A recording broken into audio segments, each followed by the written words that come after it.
waxaynu ku bilaabaynaa Pakistan halkaasi oo ugu yaraan 11 askari oo ka tirsan ciidamada Pakistan lagu dilay iska horimaad xoogan oo ka dhacay bariga dalkaasi sida ay sheegeen militariga dalkaasi israsaasaynta ayaa bilaabatay urnimadii hore ee maanta oo Arbaca xilli howlgal sirdoon laga fulinayay gobolka Orakzai oo ku yaala xadka Afghanistan militarigu waxa uu sheegay in dagaalku uu ka dhashay kadib markii ay ciidamadu ay la kulmeen iska caabin xoogan oo ay sameeyeen kooxaha ay ugu yeeraan qawaarijta eray ay Pakistan u isticmaasho ururada mamnuuca ah sida Tehreek ee Taliban Pakistan TTP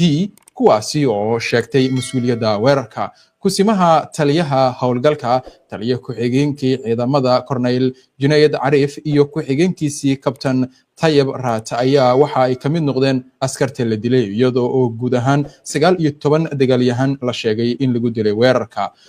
warar ay heshay wakaalada wararka ee Reuters ayaa tilmaamay in dagaalyahanadu ay miino ay wadada ay galiyeen kuna qarxiyeen kolonyada military kadib rasaas ay ku fureen ra'iisul wasaare Shahbaz Sharif ayaa waxa uu amaanay ciidamada isagoo tacsi u diray ehelada askarta dhimatay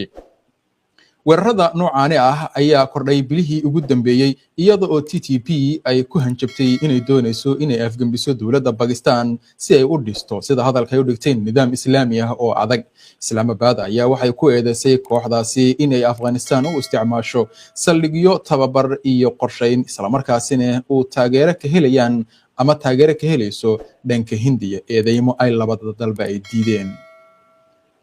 iminkana Addis Ababa wasaaradda arrimaha dibadda ee dalka Ethiopia ayaa waxa ay ku eedeysay Eritrea iyo jabhadda xoreynta shacabka Tigreega ee TPLF loo soo gaabiyo inay sameeyeen isbahaysi cusub oo lagu magacaabo Tisemdo si ay dagaal ugu qaado Ethiopia warqad ku qornayd kuna taariikhaysneed 2 Oktoobar 2025 ayaa loo diray xogayaha guud ee qaramada midoobay Antonio Guterres waxaana wasiirka arrimaha dibadda ee Ethiopia Gideon Timotheus waxa uu ku sheegay in isbahaysiga labada dhinacba uu noqday mid cad oo joogto ah bilihii la soo dhaafay waxa uu sheegay in labada dhinacba ay si firfircoon ay ugu diyaar garoobeen dagaal iyaga oo maalgelinaya hubaynaya isla markaasina hagaya kooxo hubaysan sida Fano si loo ballaariyo colaadda eedayntan ayaa la xiriirta weeraro ay Fano ay ku qaaday magaalada Waldia ee gobolka Amharada halkaasi oo dawladda Ethiopia ay sheegtay in xubno iyo saraakiil ka tirsan TPLF ay ka qayb qaateen waxa kale